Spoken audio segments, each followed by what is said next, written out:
EPAM who sponsor this event, all the goodies and all the things. Also, special thanks to Anurag who come up with the special sessions and joining in the early morning and Friday on the Friday as well. So thanks Anurag and EPAM. So next, Anurag. So all the purchase you do your own risk or on the current feature availability. Do not take these sessions help to make a purchase because all the things will be provided based on the future releases as well. So do purchase based on your current feature availability. Thanks. And now we have Anurag. So Anurag, let's take Yeah. care. Thank you. All right, everyone. Thank you, Avnish. Good morning, good evening to everyone. And I hope everyone is joining. Thank you for joining in such an early morning on Friday. So this session is brought to you by Salesforce Udaipur Admin Group, sponsored by EPAM Systems, and this session is focused on making you understand the basics of Ampscript and the functions which will help you get most out of the email marketing. My name is Anurag Saha, and I am a lead software engineer at EPAM Systems. The content of this session is inspired by Shibu Abraham's session, and as he has made the learning for Ampscript so easy to learn and helped me learn the same. And I thought that this session would be a very uh, good one to spread the awareness of for all the new and experienced, passionate SFMC members. And I'm going to share a few sample cases at the end so that it will help you ignite the spark in you to explore further in Ampscript. So before we start, I would like to note a few things. Do make sure to give your focus on this session for the next 1 hour and 45 minutes, as we are going to have an exciting quiz in the end and with some prizes based on that. So stay tuned for that. And if you snooze, you lose. All right. So without further ado, just about a little bit about me. I have in total of 6+ years of IT experience with 4+ years in marketing cloud. I hold 3 certifications, and I have been with EPAM for more than 1 year now. And if you wish to contact me, I'm available at Twitter and LinkedIn. So feel free to connect with me after the session, or if you have any questions. All right. So agenda for today, we are going to talk about personalization string. There is a misconception of personalized string is equivalent to Ampscript, which is not. So we are going to clarify that, how both are different and why Ampscript is more powerful and all. Then we will follow up with the Ampscript syntax, the conditions and loop conditions of for it, common functions, few best practices, followed up with a practical session, practical examples that will help you understand how you can leverage Ampscript in an email to create a dynamic email for your clients. Then we can have a Q&A session, or if you have any questions, feel free to use the Q&A chat window here, or the chat window here to post your questions in the meantime. And in the end, very excited for the quiz round. Please be attentive throughout the session. Okay.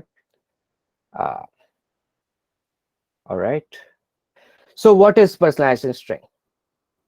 So personalization string is not Ampscript, and it's not very powerful. It's basically helps you to pull your records from an attribute that is available in your data extension or in any list or in data views directly to email. So you can just whatever present in your database, you can just pull it as is based on just you have to put the correct column names in the email, and it will pull the record. So to use personalized string, you can always use percent first name, percent last name, and it will pull the records for you.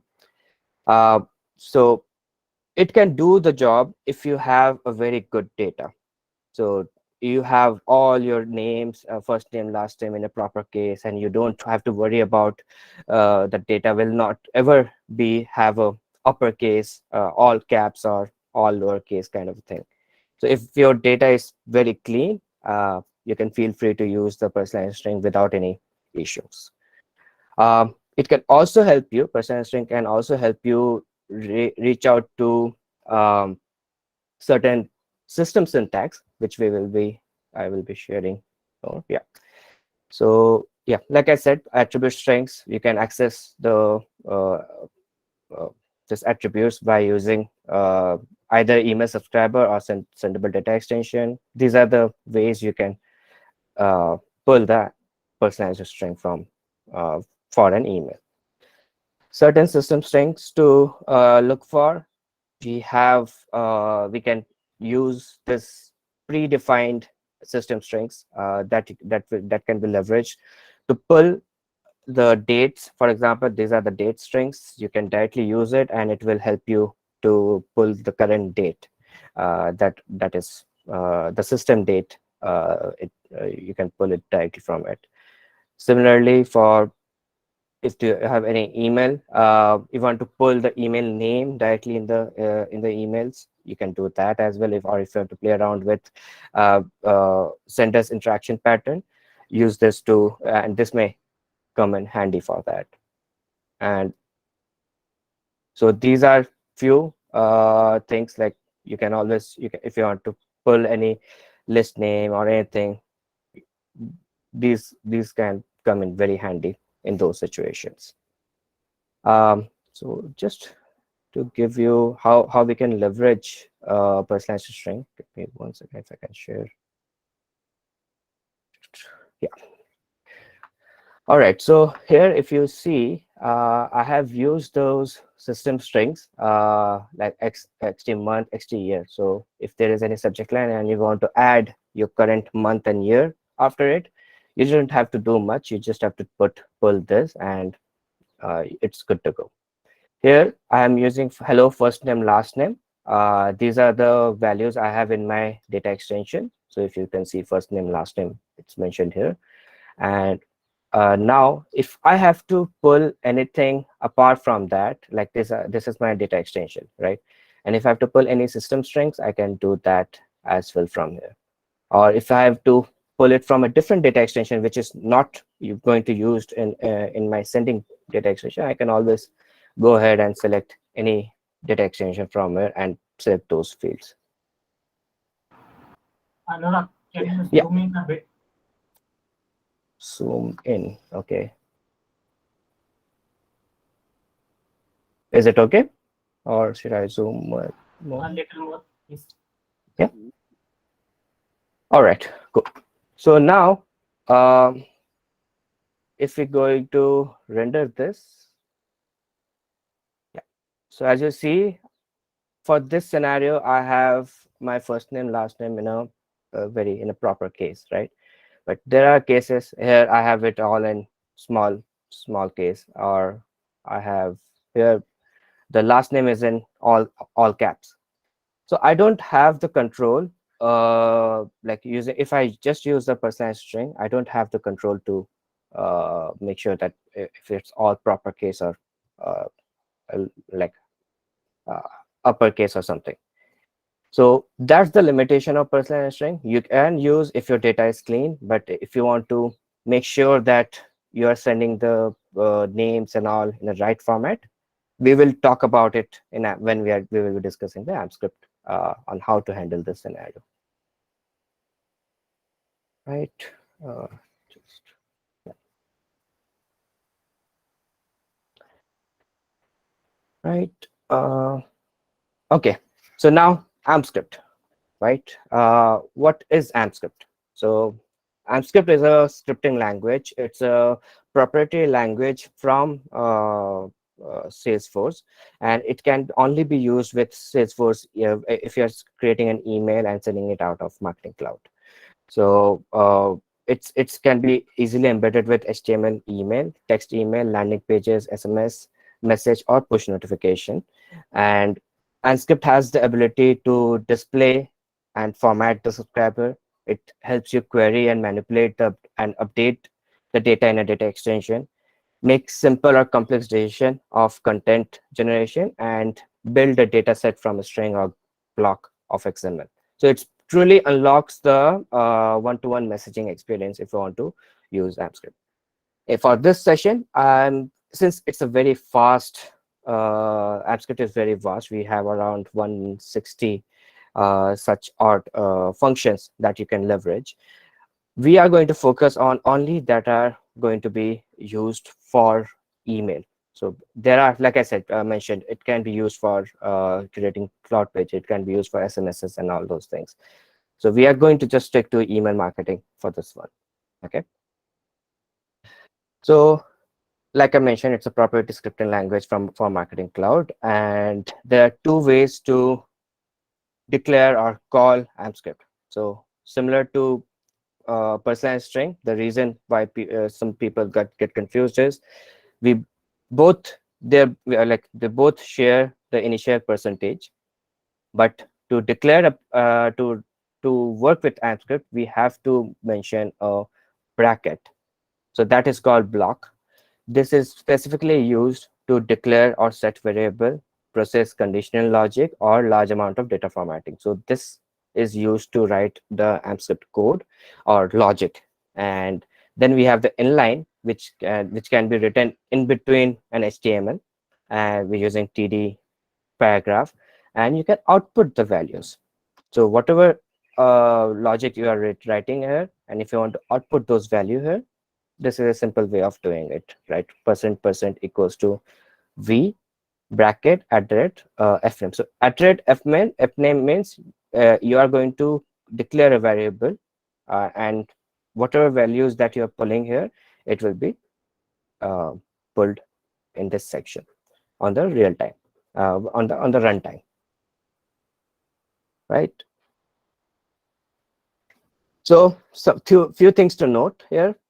Everything is case insensitive unless there are some functions where you want to have use case sensitive functionality, where you want only those records which has like all lowercase, and you don't want to pull anything with proper case or uppercase. You can use those functions. We will discuss in the later half of the session, where there are certain functions which will allow you to make it case sensitive. But in other way, for anything, if you're writing, it's all case insensitive. Comments are made with a block delimiter, slash star slash, and in between you can write whatever you want to comment out, or if you want to write certain like explanation of what you're doing, why you're doing for that specific code. You can use either of the delimiter, either double quote or single quote. One thing to note, I would like to call out right here is, if you can see here, it's a straight double quotes. If you try to pull a double quotes in a Word file, you will have a curly double quotes here, right? So that is not accepted in Ampscript.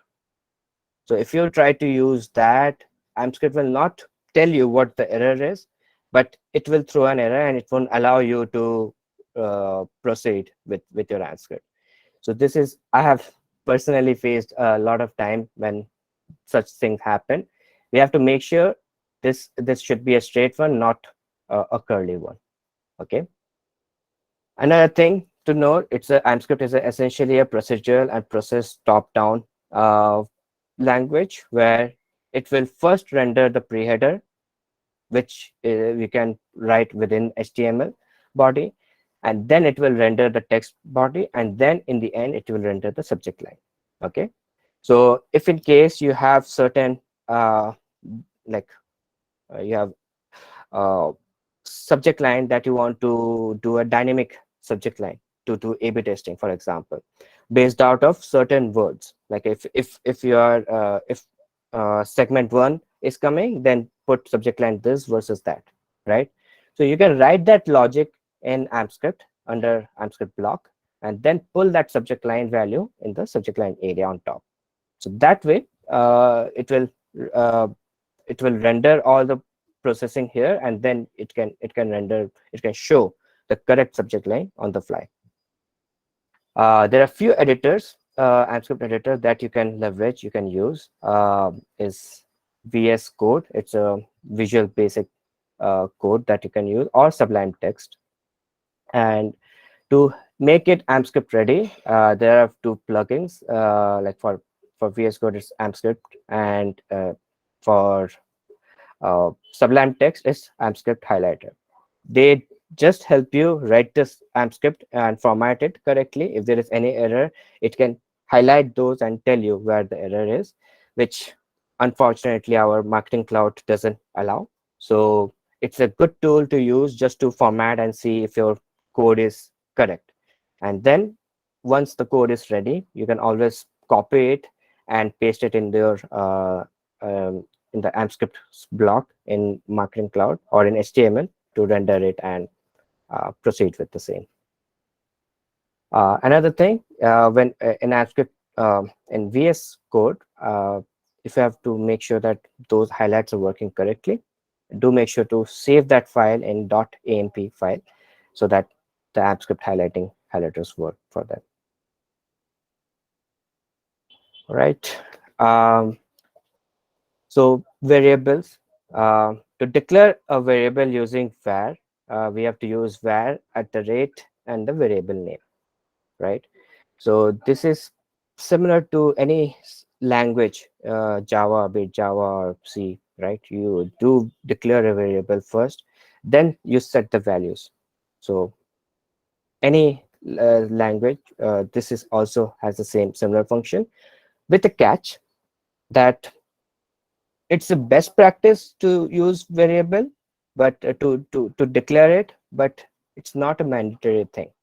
Like if you don't even declare a variable and just set at the rate f name and do the naming, it will still work. But as a best practice or for future reference, it's always advisable to use var. And like I said, it's case insensitive, so you can use capital var, or in proper case it will work in any ways. Okay. To initialize a var, after declaring it, you need to set them. Like you can either put a proper name, or you can put the column that you want to fetch from your data extensions and all those things. Right.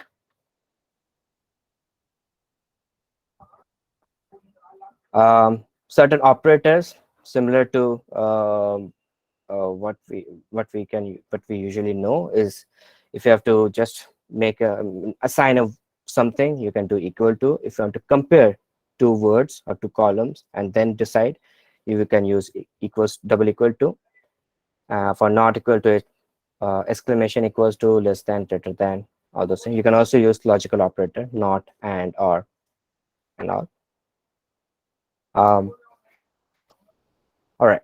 So conditional flow, it's basically using if then else condition, and it's very easy to understand here. Like if you say if, like I said, we use block to make a procedural, like if you have any logic that you want to build, we use Ampscript block. And here we usually use percentage if whatever expression that you want to do, then you can set certain value, else it will tell you a different value there. In this case, one thing, if you will note, and I will show you it in a demo as well, like you don't have to specifically mention a true or false value here. Okay, if there is a Boolean value, you don't have to mention that, because Ampscript is powerful enough to know by default that if you are checking initially, you are checking for true, but else part will be defaulted to false. So in this case, we are not checking that. In this case, we are checking if this particular value, the column that we have, is empty, right? then it will say that you are not a loyal member. Versus if that is not empty, then it will say you are your loyalty member ID is, and it will show the ID for them. So let me uh, let me see if I can show you to know.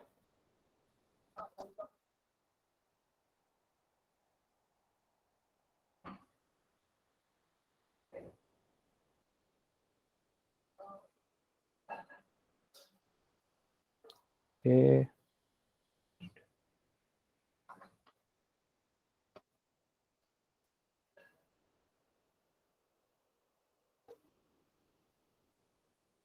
All right.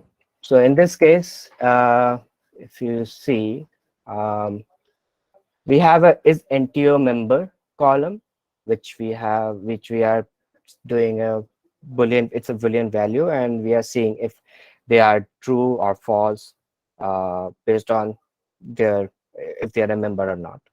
And then in this case, what we are doing is we have set NTO member as is NTO member. So if you have noticed, because there are spaces, like if in case there is no space, if our column names have last underscore name, you don't necessarily have to use brackets. So if you have also you must have been doing it when you're writing a SQL query as well, right?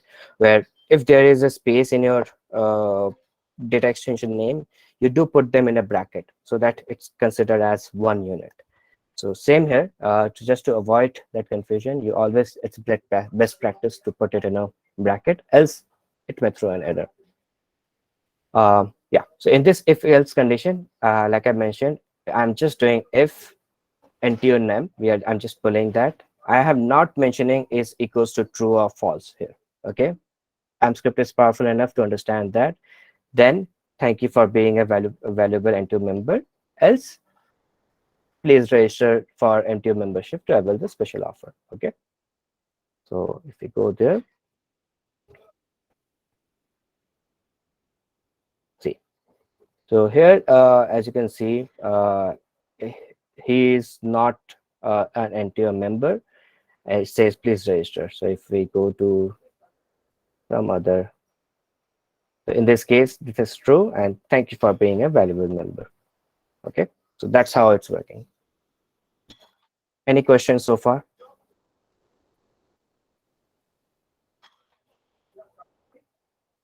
Uh, Anurag, yeah, in your previous slide for on variables, right?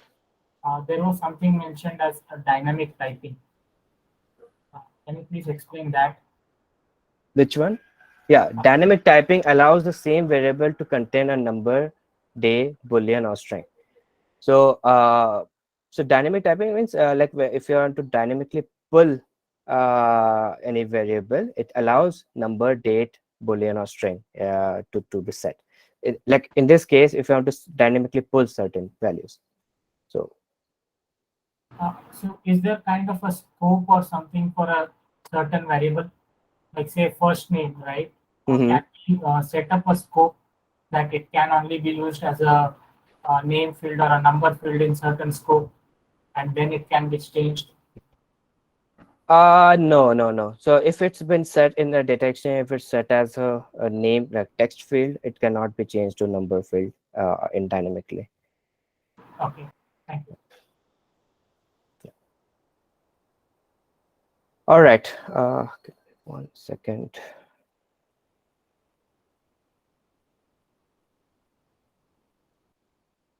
Okay. Yeah. So for loop, similar to if else condition, we can also do looping in Ampscript. It's it's a very simple way to write a for loop here, like for the variable name, and if you have to like go through a database, you have a data extension with all the values in it, and you have to iterate all the values in an email. You can use for loop. You can do at the rate I equals to 1 to row count if you have multiple rows, or if you want to do 1 to 10, you will use 2. But if you have to reverse the count, like from 10 to 1. If you want to read it in a reverse format, you have to do down to, and that's how it will read the script. If you have more than one row, always you good to use row count, so that as and when it ends, it will the script will end and it will end. All right. Um, certain date functions that I would like to highlight here is it's very helpful if you want to use it in your if you have to log anything. So we have now, right? So now we'll always use return the current CST time zone. Okay. So since the servers for Marketing Cloud is set in CST time zone, it will, if you just use now, it will use the current system time that is based out of CST time zone, central time of US. And then if you want actual time, right, this will just say whenever whatever the current time zone, it will pull that. But if you want an actual time when you send out an email, and you need that for logging purposes. So if you have noticed, if since you're working on the Marketing Cloud, you have noticed when you are sending out like when you click on hit send, uh, it takes certain time to for the email to process in a journey, and not everyone in your list receive it at the same time. There is a delay of fraction of seconds between you receiving it versus me receiving it versus anyone else receiving it. So if you want to know exact down to seconds on how when that individual has received the email, you can use get send time, and that will help you. It's very useful to know exact time when every users have received it. On the contrary, if you use now bracket 1 or get time bracket 1, it just do the same thing. It will just pull the job start date and publish time at the same time. So it does the same thing. You can do either or for it.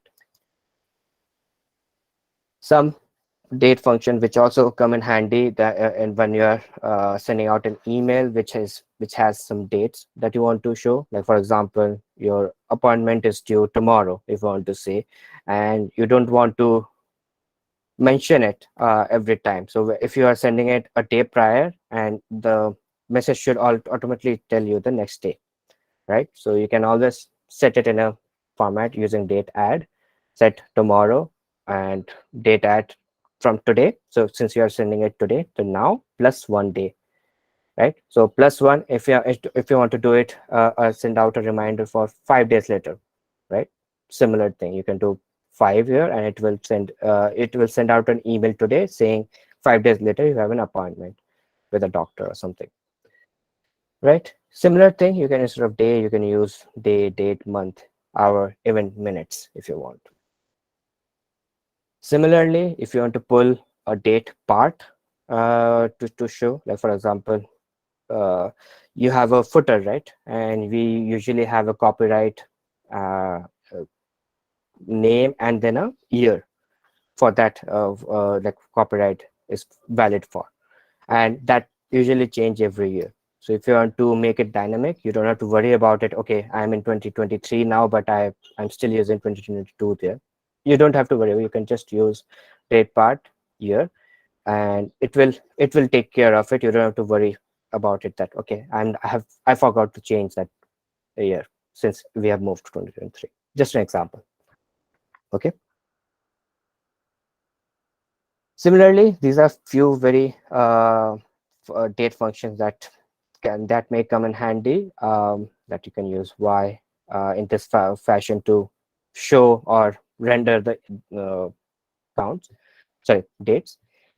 One thing to note here, that M will directly not work for months. Okay, if you try to use M to format a date, it won't work. It will render something like this: today's date with month name.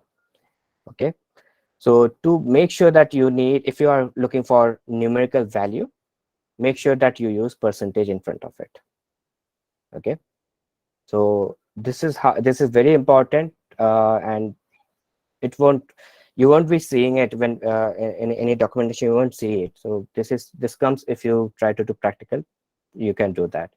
I will in this queue. I will try to show you how we can do this. Okay, let me complete one more slide, and I can show all at once.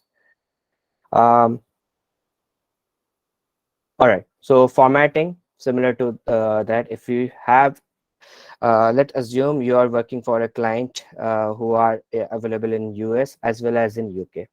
Okay, and you have a you want to send out an email where and right, UK have their own date formats, right? UK use a day first and month later, whereas US use month first and date later, right? So you can use this to be worry free if you are sending out an email to, let's say, to UK audience. You use this part, and if you are sending the same email to US audience, you can use if else condition to render it as and when based out of country code. So you can do that. So that way you can truly make your email dynamic, and you don't have to worry about, okay, I forgot to change that date format or something. Okay, similarly you can use it for currency, long, short. You can format the whole date accordingly.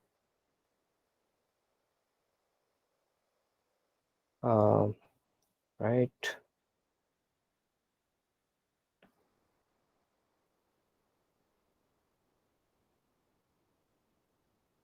So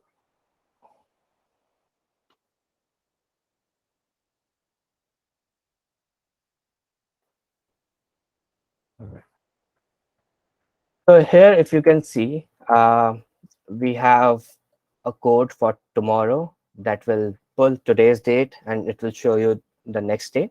Okay, this will pull the current year as a date part, and this will tell you, like which I was mentioning, if you just use M to format, it will show you just the name of the month with date today. And if you have to just get the number for a specific reason, you have to use percentage in front of that. Similarly, for uh, to format it in US and versus UK, we have to use this in this format, so that we have to just use the locale for those country, and it will render it accordingly. Okay.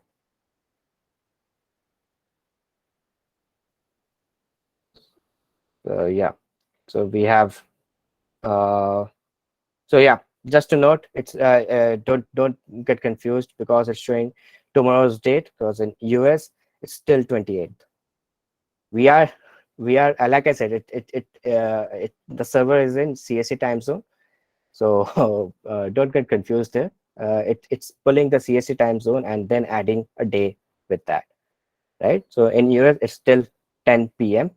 there in central time zone, and so it's showing 7:29 10 p.m. Next day. Okay. The current year 2022 month, like I mentioned, if you just use M, it will render this, and if you use percentage M, it will render the numeric value of it. Date format, similar, like for US, like I said, it will month first then day. For UK, it will be day first and then month. So if you just use it in an if else condition, and you are using the same email for both UK and US customer, it's a good way to handle the such scenarios if you want to do that. Okay. Some string functions, we can use concat, like I've mentioned, like I've shown you in certain areas, where if you have certain text and then you want to render certain values with it, like for example, you are a valid member, your member ID is, then member ID. So you can use concat, you can use you are a valid member and your member ID is, and then comma @ member ID. So that way you are clubbing them and rendering it in a proper format.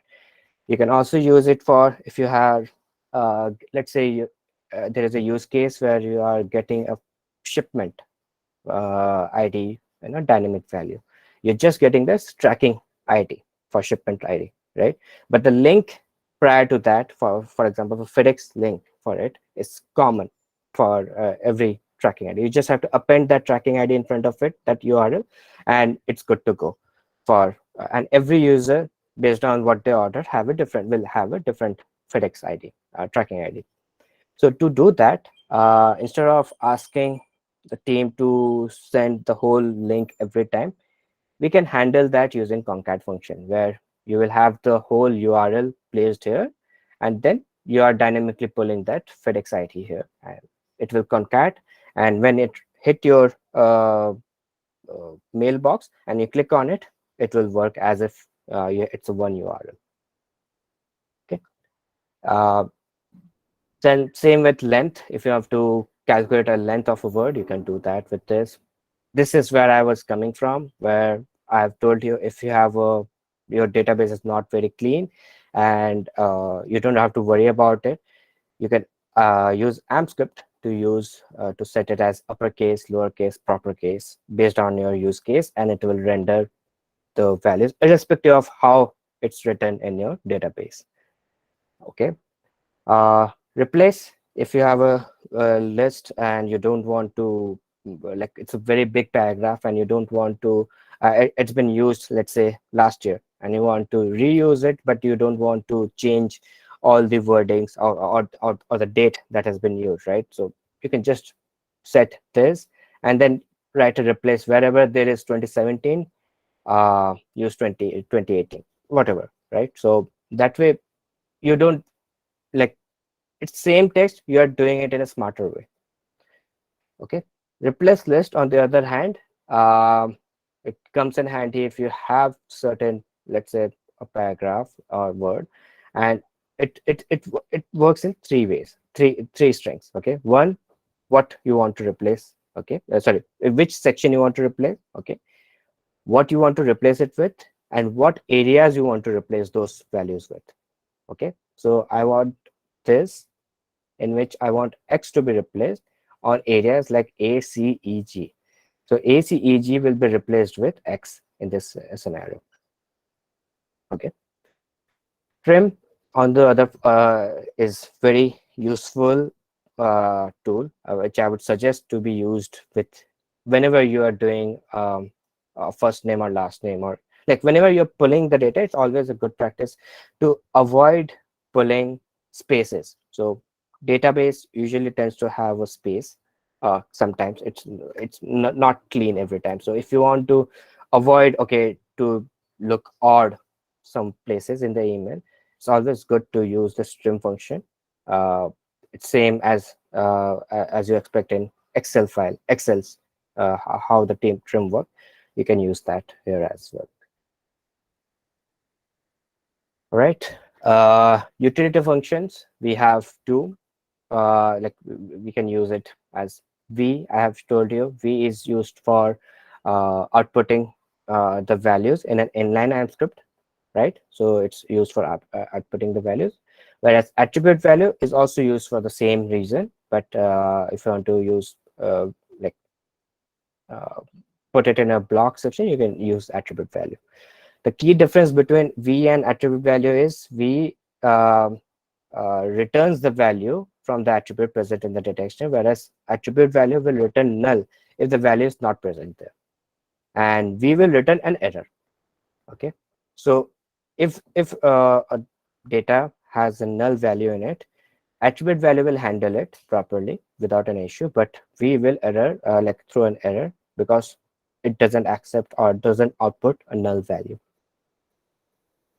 Okay. Is empty. So I have shown you one example in the previous one of the previous slides, where if you are trying to do something where if something is empty, you want to show something else, right? So for example, in your database, you're pulling dear first name last name, right? And it's a very common use case, and I hope most of the customers email team must be using it as well. Like, if your database doesn't have first name last name in it, it's a best practice to write an Ampscript in such fashion where you are checking for, if it's empty for first name and last name, then share dear customer, right? So instead of sending an email with incomplete name, it's always a good practice to, if you don't have a proper name in our database, let's just generalize it as dear customer. Okay. I have seen many emails in my inboxes, mostly spam, that they are, it's not very well rendered, and I am getting a uh, like Ampscript code written in the email that I've received it. So it's not a good user experience, and that's why they are going into spam. So do make sure this do help you get your email delivered on inboxes correctly. If you don't make your email look good or perform good, it may end up in spam, and that's not a good sign. You can always do if else condition, like I've told you, you can always go with IIF. It's a single line if else condition that you can write, and avoid writing the whole if else condition that I've shown you. You can use IIF, similar to, it can be same as it's in SQL. So you can use same IIF condition in SQL as well. So here, to use that, you have to do person inline. If empty, then use this, else that. This might come in handy if you are, let's say, uh, you want to show if something is like, for example, the case we have second, right? You are a member, or your member ID is this, something like that, if else condition. You can always do achieve that in one line using the same query here. Okay. um, some math function. This comes in handy if you have two values parameters only. It doesn't accept more than two parameters. That's the limitation of this. You can always, you can pull two values either dynamically or setting it up and then calculate them. But if you're expecting to add the whole shopping list and show the account, it won't work. Okay, so that keep in mind, it can only accept two parameters max. um, to yeah, so similarly you can do mod, you can do random. It will just pull the high low, and it will randomly generate a number. So in a scenario, if you want to show a random number to in your email for some reason, you can do that, right? Now, Ampscript is known, like, whenever if you think of Ampscript, you think of how to look up values from database. And for that, we have few functions in Ampscript that helps us do that in a very efficient manner. We have lookup, we have lookup rows, and then we have lookup ordered rows. Okay, so it's very important to understand the difference here, because we use it in the situation as and when it's needed. So lookup is basically you are returning a single column from a single row. Okay, so a single column value. If you want to just pull one column value, you will use lookup. Okay, you will not use lookup row for that. Okay, whereas in lookup row, you will use it. It's used to return the whole row set. So if you have more than one values that you want to pull, you can use lookup rows. Okay, now to show you how exactly it is, I have an example here. For example, you will write percentage equals to lookup. You are going to give the data extension name. So this is a data extension name from where you want to look up the value from. This is the column name which you want to retrieve.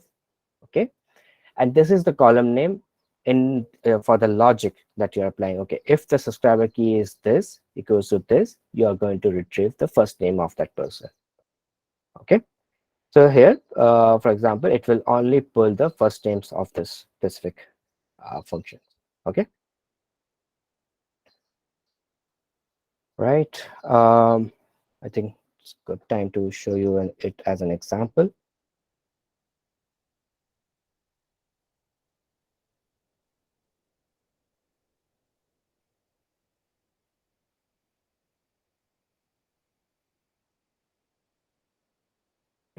So as you can see here, I'm pulling, we have an abandoned card audience as well. If I go back, so these are all interlinked using the cart ID. Okay, so every cart ID that are mentioned in the main data extension is connected and has all the abandoned cart value SKU. Basically, this is used for to identify the product name. Okay, so if you want to pull it in your email, which products are abandoned, you can always use this as a reference. And here what I'm doing is I'm just pulling for look. I'm just looking for a look using lookup to find the SKU value for the customers in customer ID in our data extension. Okay, so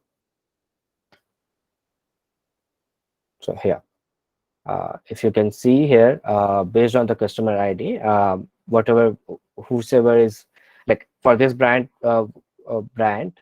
we have this like product in his cart. So if you have to send a reminder to them, we can leverage this accordingly. So if you see, things change based on what product they have put entered in a abandoned cart section. Okay, right. Moving to uh, lookup rows. Okay, so yeah, in this case, like I mentioned, it pulls the whole row set, and lookup rows will give you a row set to get the multiple rows. Now, since this is not case sensitive, it will return all the rows which has north in it. Okay, so now we have I have just written north. Okay, and capital, right? And it's not in case sensitive, so it will pull small north, capital north. If you have full uppercase north, it will pull that, right? Now, if we know that in our data extension we have different north, right? One in all lowercase, one in proper case, uppercase, and we just want to pull people who have region as small north or like proper case north, right? We have to make it case sensitive, you have to use lookup ordered row or lookup rows CS. Okay, so it works for both. Lookup, you can use lookup rows CS as well as lookup ordered row CS, which we will discuss in the next slide. Okay, so this way you can make it case sensitive, and you can only pull those values which are dedicated to that. Okay, so it works in a similar fashion. Um, right, lookup order row, it adds up to what lookup row can do, but it can also help you to pull. Either you can do 0 or 1 to pull all the record, or if you want to, sorry, 0 or -1 to pull all the record. But if you want to pull a specific number of record, like 1 record, 2 record, 3 records, something like that, you have to mention that explicitly here. Okay, and that will return only top 3, top 5, or those kind of thing. And you can also rank it. You can use rank to get top descending or ascending values, and based on that it will do all the order, and it will pull the records for you. Okay, same thing. If you want to make it case insensitive, you can use lookup order row CS to do that. Okay, um, just to give you an example, practical.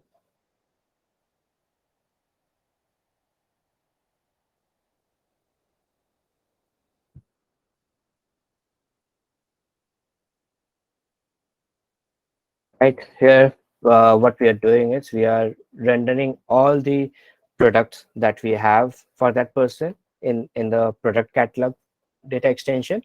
Okay, and we are checking for that the SQ, based on the SKU number, we are pulling that, and we are pulling it in an ascending fashion. Okay, and just pulling the one record, because one person can have more than one abundant card values, right? We don't want to show all, we just want to show one product, and that too in an ascending. So whatever comes first will be shown in the email. Okay, and we are rendering it here in the concat. So we are like I said, concat SKU, and then you are putting the value here. So that's how you can use the concat function here. Yeah. Anurag, could you please zoom it bit? Sorry, zoom. Zoom. Can you see it now? Now it's a bit better. Yeah. Yeah. So that's how basically you can use that. This here is an example for proper case as well, right? Now, when I will be going and showing you, you can see all the names will come in a proper case without any uppercase or lowercase values in it. Okay.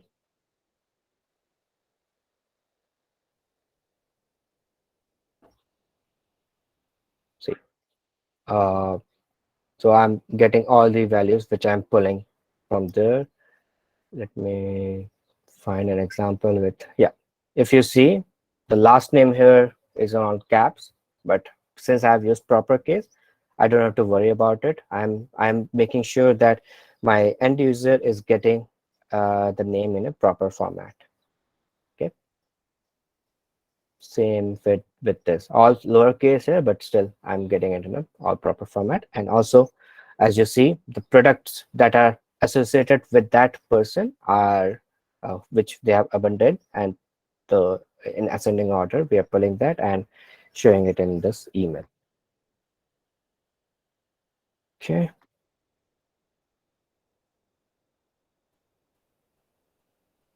All right, so moving to row set. Like we have discussed, row, if you have to pull a single row, you will use the row set at I. Okay, if you want to count a row, you can always do that using row count and then row set. To fetch a field from a data extension in your in runtime, you have to use field string and numeric value. So how to use it? Like, you can use row set equals to lookup row. Okay, then you can do row count to do for loop if else condition. If row count is greater than 0, then pull this. And to pull that, you are going to use first name, field, row, and field name. So row is assigned to this uh, rows that we are pulling from here, and it will render the values here.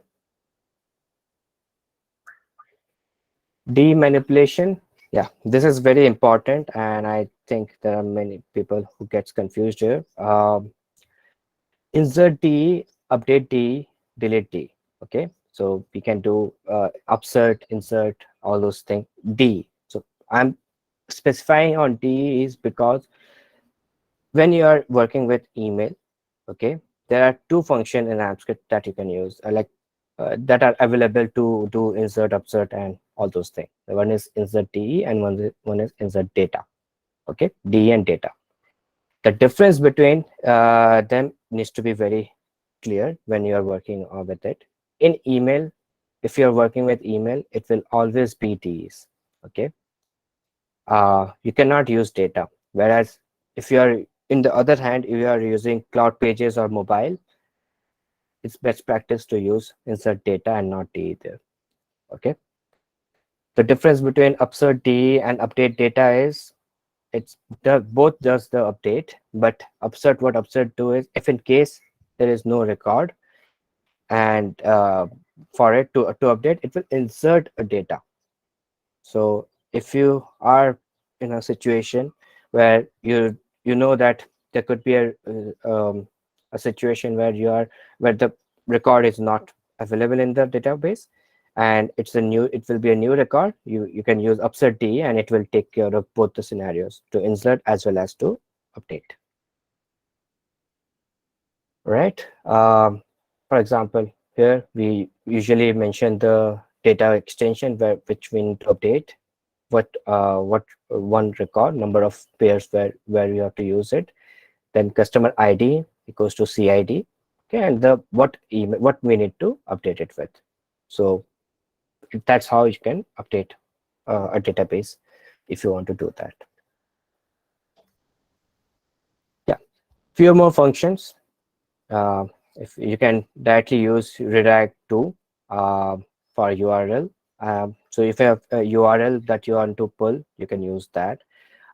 If you have a cloud page, for example, if you have worked with cloud pages and you have a cloud page ID that gets generated when you create one, you can directly use redirect to and the cloud page ID here, and it will, whenever you are sending out an email, it works flawlessly. You can just click on it, and it will make sure that you are, since cloud page IDs are unique to that specific page, so it's good to use it that way instead of using the URL there.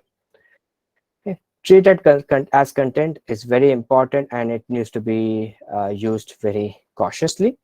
uh, so treated as content, I can give you a real life scenario here. uh, you have SMS, right? You have some text that you want to pull directly from a data extension. Okay, so all the text that you have, let's say you have the body section written in a data extension, and you want to pull the values dynamically in your email. Okay, now since it's a body section, you have first name, last name in it that you want to dynamically make it dynamic basically. So if you do percentage first name, percent last name, and then the body section written in data extension, you just pull it without any values in it, it will show you as percent last name, percent first name, right? It will not render my first name last name because Ampscript doesn't know that you want to write it as a string or write it as a like you want to render it, because when you're saving it in a database, it's saved under a inverted commas, right? To avoid that, and if you want to make sure that it's been treated as a content, right? Inside that, there will be a possibility of records in it. You have to use treat as content so that your first name, last name gets rendered correctly, and it should show up. Okay, content blocked by name, ID, key. This is very important if you are planning to dynamic emails. Some real life example is which I will be showing as practical example as well. If you have a multilingual email that you are setting up for the whole global country, and based on every country code, you want to make sure that right language content gets rendered. And instead of writing a query, or if you want to do like segment, based on segment you want to show something, instead of writing an amp script, creating a long email, it's always a best practice to create an HTML blocks, content blocks separately to keep the code clean, and write an AMP script using if else content. If country code is this, pull content block by ID and give the ID name. Like similar to IDs will be unique to that specific block. So it's easy to use content block by ID. If you try to use name, make sure that you give the full path. If you don't give the full path, it won't work. So make sure that you give the full path of the control block, or you can save it as in a different variable, the whole path, and then use concat function here. Okay. So that's how you can use, sorry. And then similar to that, we have impression tracking. You can use content area or begin impression, and for a certain section, you want to make sure that you are tracking the clicks open for that dedicated area. You can use the impression tracking, and you can capture those values. Raise error is another very useful yet like kind of a try catch functionality that you do. Okay, we're using raise error. So for example, uh, you are doing a dynamic content, and for one of the audience, that dynamic value is not present.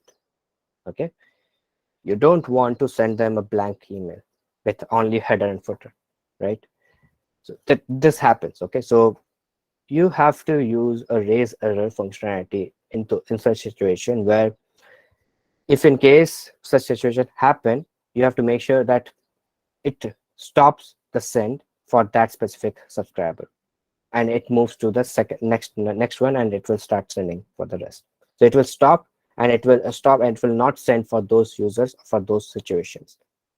Okay. uh, so basically you can do and it will, if you want to log it, you can also do that. So basically it helps you to block sending an email if you want to do that. So you can um, it needs to be used very cautiously, because only use it if you know some error is going to happen due to some error. Then only customer should not get any email, which is rare. So if you see that that could be a possibility, use it. I have faced such situation and I have used it, and I think it makes more sense if if, for example, there is uh, uh, some uh, like there are situations that like I said, like if the dynamic values doesn't work, you can use that there. Yeah. Razor will also count towards your send and hence consume the super message uh, count of your account. So for every raise error that happens, it will count it as that a send has happened, but it has basically stopped it. So do make a note of that. It doesn't mean that if the send has not happened, that your super message count has not been used. Okay. Some common mistakes. We we usually use this bracket here and forgot to close it. So these things I'm trying to point it here, because there is no way you can, like when you are using an Ampscript functionality directly in Marketing Cloud debugger is not powerful enough to pinpoint you and tell you where the mistake is, and you will end up spending a lot of time just to debug it. So always, I would suggest to use either VS Code or Sublime Text to prepare your code properly, to make sure that all the things are properly edited. And if there is any error, it will show you that error in those editors. Or you can use this debugging tool. It's a ampscript.io for you can paste your code and it will tell you if there is an error. It's an online free tool that you can use. Uh, so referring to attribute, like here, now you will see what's the error here, right? I'm just using ID and ID here. So if you are referring here, you will not even see an error, because it will render the value properly. But here, if you are trying to render what is present in your data extension, it won't pull that, because you are not you missed using at the rate in it. Okay, so it will still pull the value, but in the real runtime, it will not pull the correct value that you are expected to. Okay, so make sure you do that. Like I mentioned in the previously, don't use this curly brackets. Okay, which if you try to write your code in Word, avoid that. Try to use a proper editor, and that will help you use the correct inverted commas. There are many times you will not even be able to understand why that issue is happening, because there is no good way to know that if you're trying to write it in uh, Ampscript directly, sorry, in SVMC directly. Okay, then similarly, do make sure that you are using the equal and double equals correctly, right? You don't use to set a value, you don't use double equal, right? It's not, you're not comparing any value. You have to you have to assign a value, so you have to use equal. Similar for here, if is per equals to true, it should be, you're comparing. If it's true, then do that, else not. So it should be a double equals to. So that's few things you need to be aware of. Few best practices: always use HTML block with Ampscript content in a content block builder. Okay, so make sure you write your whole Ampscript logic in HTML block, probably on top before your HTML starts, or in between somewhere, so that everything, and like I've said, it's a top-down thing. First pre-header, HTML, text, and then subject line. So it's a good practice to put everything in your HTML so that it renders correctly. Okay, place the majority of your code, Ampscript code, on top of the email, like I mentioned, that top of the email or web page if you are using the cloud pages, working on cloud pages. Limit lookups. Okay, so try to use the right lookup at right place and try to limit it, because if you use more lookup, it will take more processing time and it will end up delaying your email rendering. So try to optimize your code and try to limit your lookups. Use row sets if more than one field is needed. Okay, always use conditional to validate external content to avoid send time error. Okay, use raise error partially to avoid errors and not as segments. Always, yeah, there's one thing I would like to also bring up. If you are writing a code, do try to sorry do try to write it in this fashion where you are doing a debug. You're applying debug after every situation, every section, and while doing a testing phase, you just have to do one here, and it will show you all the answers, what your expected values live there, and before sending an email, just make it 0, right? So it will not show you any testing that you have done. It will not show that. So it's a very good way of debugging, and I think it will come in handy if you are trying to make sure that everything is rendering properly. So it's like it's kind of a good code practice to use that, and you don't have to like go back and remove all the test use cases, because if you just have to do, you have to change it in one place and you're good to go. Okay. Do make sure to add comments in your Ampscript so that the next user who goes and sees it knows exactly what you are trying to do, for trying to achieve, and it's easier for them to understand the code. Okay. All right, some practical sessions I would like to show you. It's simple dynamic content, multilingual, and reactive next best action content. Okay, so let me pull that.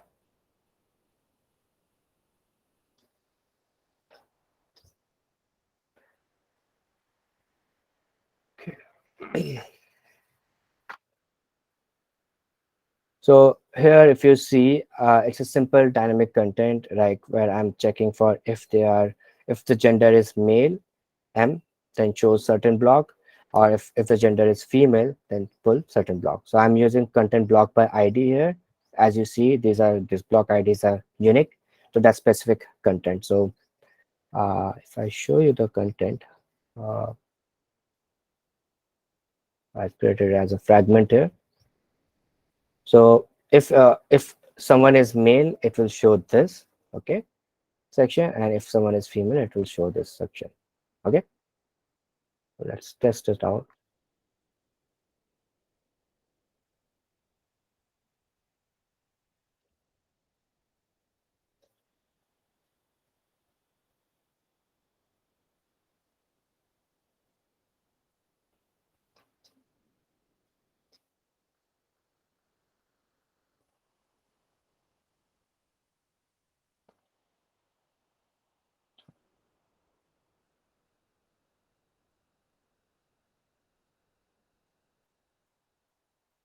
Okay.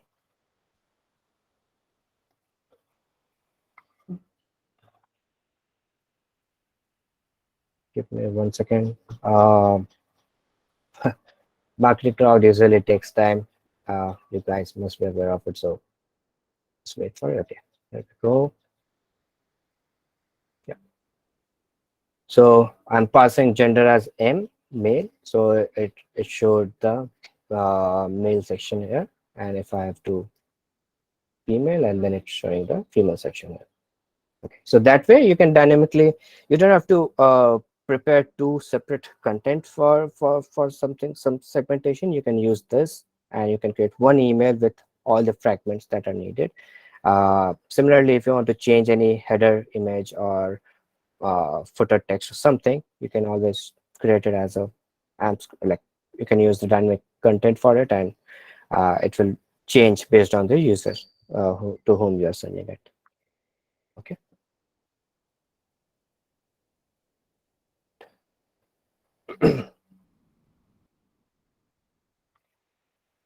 For multilingual email, yeah. So here what I'm doing is I have written a Ampscript in a Ampscript block, code snippet block. Okay. So here what I'm doing is I'm pulling all the values that are needed from here and using the uh, next and all those things to pull what I need. But all this text is present in my validation data extension.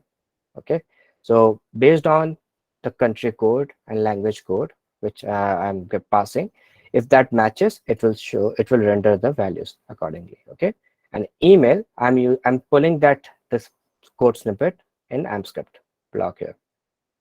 So if you see, um, yeah, I'm pulling this. So content block by name, I'm pulling the whole path here.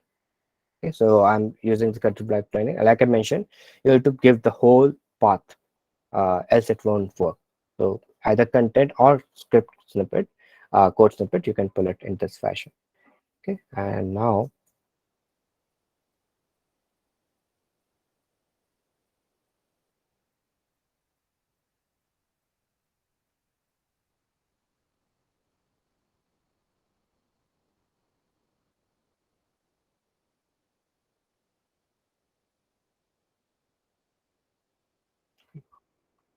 wait 1 second.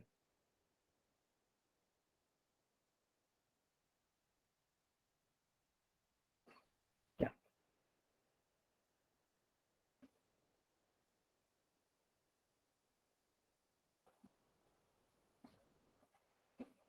yeah. So yeah, so now Harry Potter is from UK, Great Britain.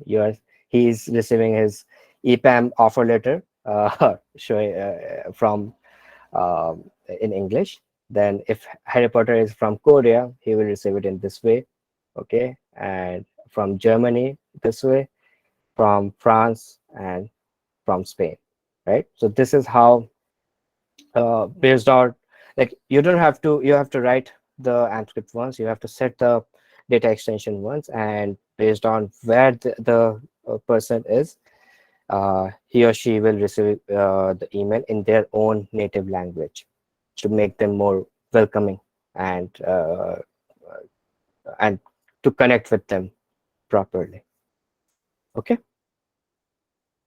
right. The third one, the reactive email. This is kind of a one use case that we have used in our projects. It's basically sending out a reactive based email to customer. Like, let's say if you are sending out one email with two fragment blocks. Okay, and based on that, if someone has interacted with fragment one, they will receive certain value. If someone, okay, let me show that in here. Yeah, so this is what the logic was. If someone has opened the first one and not opened the second one, then they will receive the fragment 3, 4, and 2 because they have not interacted with it. Not opened, basically interacted, clicked. Okay. Similarly, if they have not opened the first one but clicked on the second fragment, they will receive the 3, 4, and 1. And if you have opened both, they will just receive 3 and 4. Okay.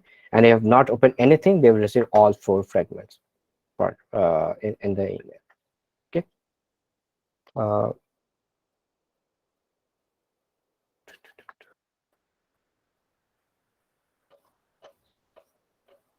yeah. So let's assume you have sent out first email. Now you are sending a second email. Okay. Uh,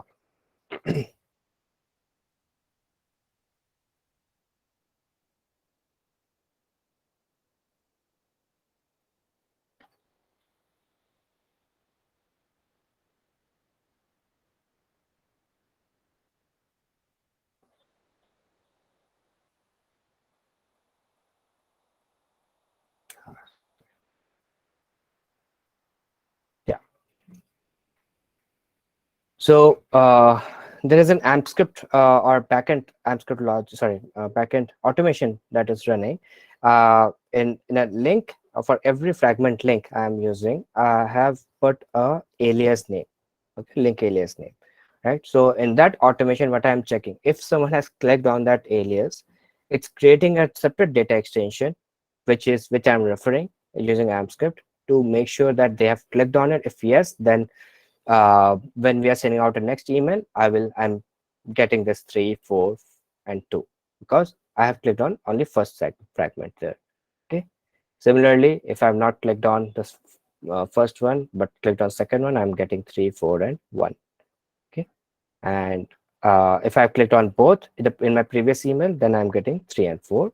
If I've not clicked on any of it, then I'm getting 3, 4, 1, and 2. Okay. So this is one of the use case that you can use or you can think of when preparing for it. Okay, I think with this we are almost in our end of the session. Thank you. Any questions or feedback that you want to share before we jump into quiz round? I think we have good time, so we can take some questions and then move to quiz. Hey Anurag, Pawan here. Yeah. Thanks for the beautiful session. I just have a quick question on the insert DE and update DE. So are we meant by the update going to happen on the Salesforce records? Sorry, are you? So my question is around insert DE and update DE functions. So are those functions going to update Salesforce records? Yeah, if you have a data extension that you want to update it with, it will. So let's assume you are trying to make sure that someone clicks on something and that is giving you a confirmation that they have converted to something, right? So if you use that logic, you can use the update DE. So let's assume they were previously a prospect. Now they are switching to a patient, for example, right? So based on that click, you're updating a data extension, making sure that now you have converted from prospect to patient. Okay. So and then what I mean in that case, like who would be the last modified user in that case? So you can define what all values you want to. So last modified, we are not updating that. You can define what words that you want to use. If you want to use a last modified user as Ampscript logic or something, that you can define, okay, with this person has changed, or email name or something. So that's your you can define those in the text. So, awesome. All right. Yeah, I think there might be some configuration, right? Yeah, you can type, you can impact it on the automation user or something like that. Not automation user, you can type when you're updating the column, right? You can define all those values in the same row, and that's how you can make sure that all those things update. Yeah, it's a good feature. It mostly comes in handy if you are creating a cloud pages where based on certain click you are opening a cloud pages and you're capturing those value in the data extension. So just showing thank you page, but you are updating the data for that person, so that works flawlessly there. That's from mine. Thanks a lot. Thank you, Pawan, for asking. Guys, don't leave yet. We are still going to have the quiz round. Please stick for 10 minutes more, 10-15 minutes more, okay? Anurag, thanks for the informative session. So if you possible, can you please take another session if future regarding the cloud pages on the Ampscript functionalities? Sure. Murthu, we can definitely plan for that as well. Thank you, Anurag. Yeah. Any other questions, or shall we move to quiz? Any feedback apart from did you feel this session was helpful? Anyone else who wants to speak? Yes, Anurag, this is very much useful and informative session. Thank you. All right, so I think we are few time. We have almost 30 minutes left. Let's start with quiz. I think that will be a good one. I hope you guys have been attentive the whole 1.5 hour, because the questions will be based out of it, and let's see how you guys score. Make sure you have the phone with you. We are going to start a Kahoot, and uh, you have to put that code in. Uh, wait 1 second.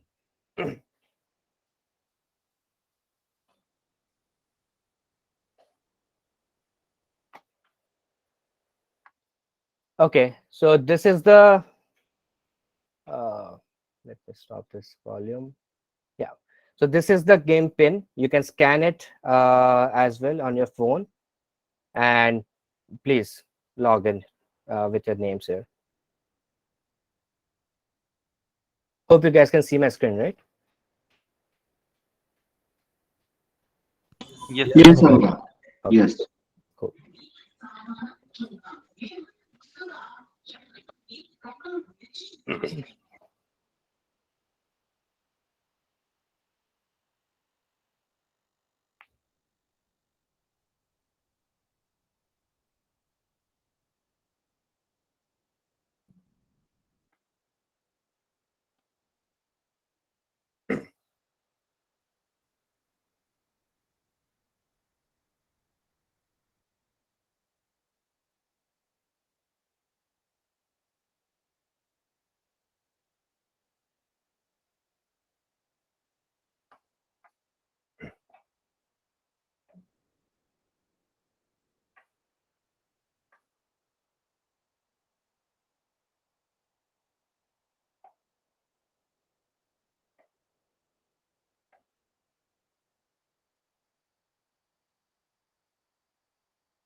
Right. We have 47 participants here. I see most of you guys have joined. Let me know on the chat if anyone is facing any issues logging to it. Hopefully not. Let me know.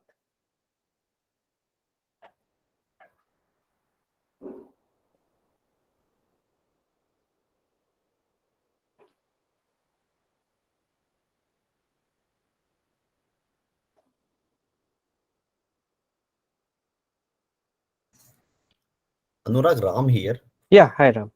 So just a quick thing, man, is when we'll complete this quiz, right? Mm-hmm. So whoever will be the our winner, right? We'll Mm-hmm. just request them, one particular person, maybe he or she, whoever, to just turn on the video if possible for them, and just wanted to applaud and do a good congratulations for them, particular person. Definitely. That's a Okay. good way. Yeah. Yeah, sure. And we'll capture the information also. Okay. Yep. Yep. Yeah. Thank you. Yes, Ram. So I think Anurag, we can start. We are almost. Cool. Cool. All right. Let's get started. Fastest finger first. Okay. Make sure you guys all the best. All right. First question of the day. 3, 2, 1. What lookup function can be pulled to pull case-sensitive attribute values? Come on. So guys, you have to press the same symbol, whatever you can see with the options. Yeah. 4 seconds more.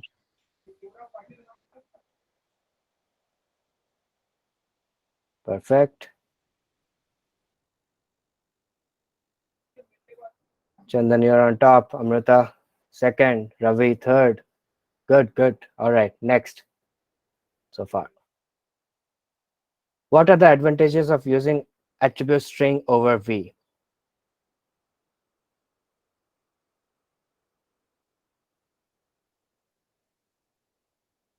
to render data? Yep.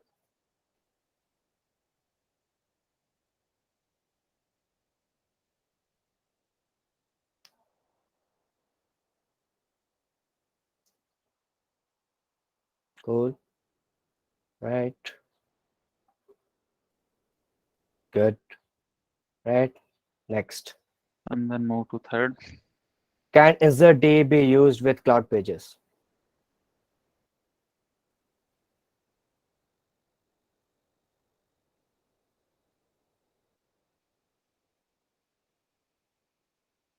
Come on, guys.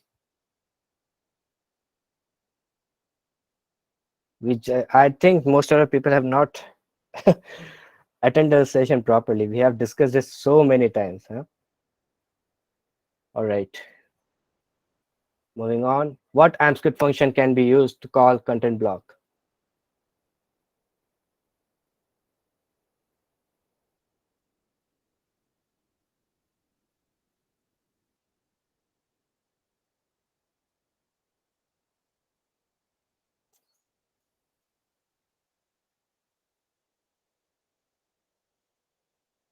Why? Why? All right. Chandan, you're doing great. Okay. How many parameters can a mat function take at a time?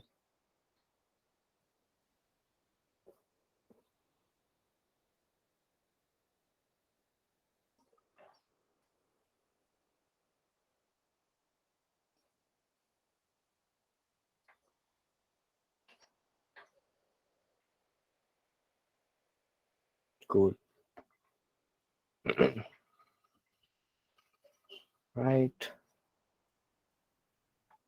Okay. What are the procedural step Ampscript get rendered into?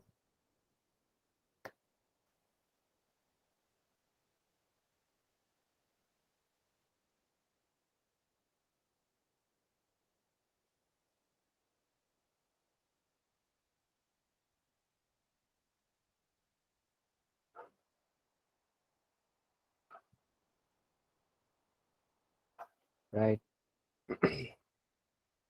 This is the correct one. We have discussed it multiple times in our session today. Whoso answers this, please let me know. Uh,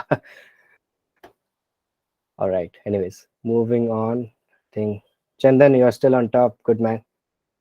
Then Bala, and then Manish, you're on fire. Good one. What is the benefit of using get send time?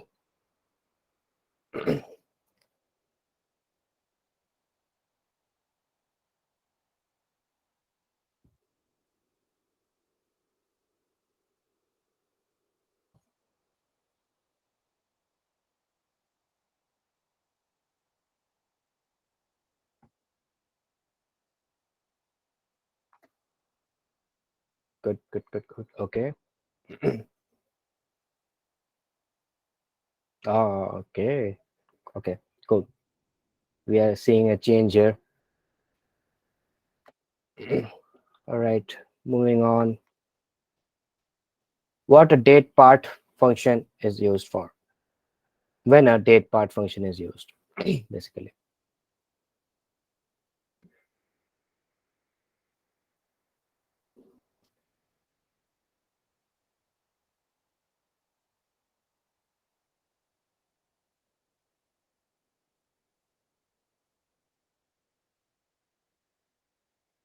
Nice. Right.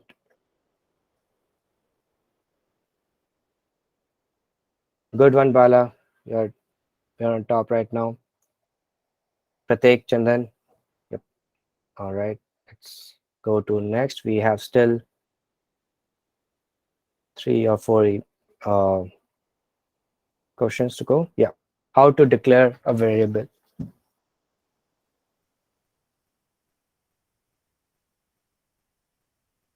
Please don't answer it incorrectly. Please. I need 100% of you guys to answer it correctly. Okay, not 100%, but we are close. Good. Right. Next. What variables to be used in syntax if we want to get numeric month value?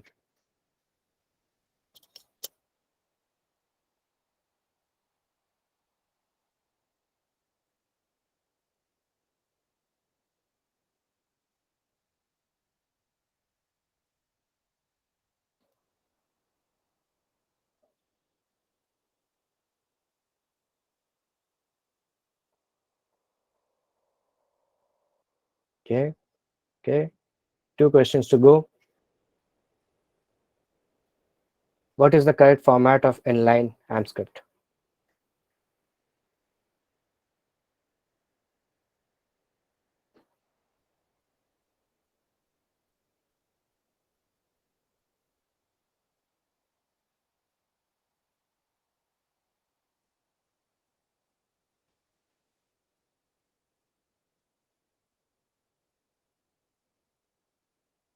Come on, guys. Why this one? How is it? we we clearly distinct, right? Difference between personalized string and Ampscript. How are they different? Okay.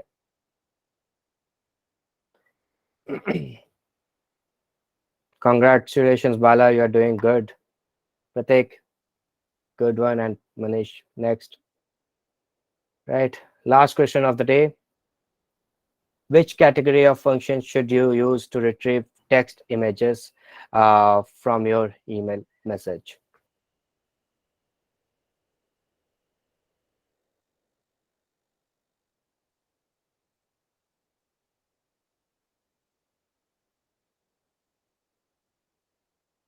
Very good.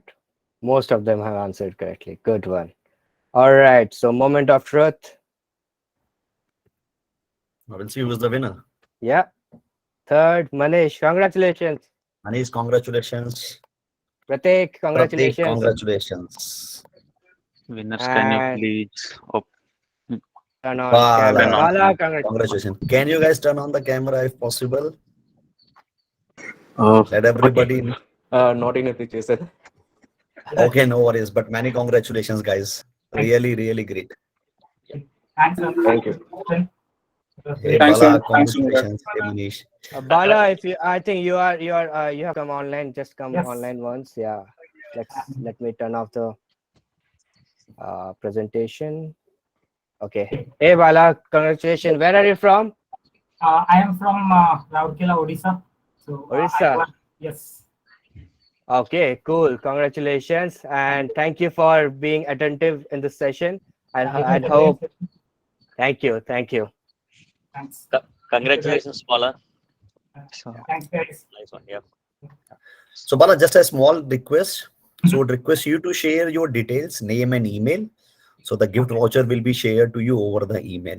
And I want everybody to just give a round of applause for Bala and other 2 people also. Great, great, guys. Manish, Pratik, congratulations as well. Okay. Thank you, Manish, Anurag. where are you from? Manish, if you can also come online. Sorry. It won't be possible for me to come up. No worries, no worries. Yeah. No worries. Okay. so So yeah, thanks, Anurag. Thanks, Ram. And thanks, Anurag. It was a quite a wonderful session. Actually, I'm not from marketing, but still I got to learn so much things. So Good. yep. So Great, great. I'm from Pune, Maharashtra, from EPAM itself. Oh, nice, nice, nice, nice. so Great, guys, I Manish. request Great. you, even who is the winner, like Bala, Manish, and Bala, Pratik. Bala, Yeah, Manish, Bala, Pratik, and then Manish. yeah. First, second, Please third. share Yes. your means Bala. Please share your email ID with us. Yeah. On the email I already posted in the chat box, and Manish and Pratik, please share your address as well on the same email via email. All right. All right. Yeah. All I right, think we are guys. pretty good. So, I just closing comments, Anurag, if we don't have anything apart from that. No, that would be it. And so Avnish will be sharing with you the presentation with you. Just want to quickly go through the few slides that is remaining. 1 second. Sure.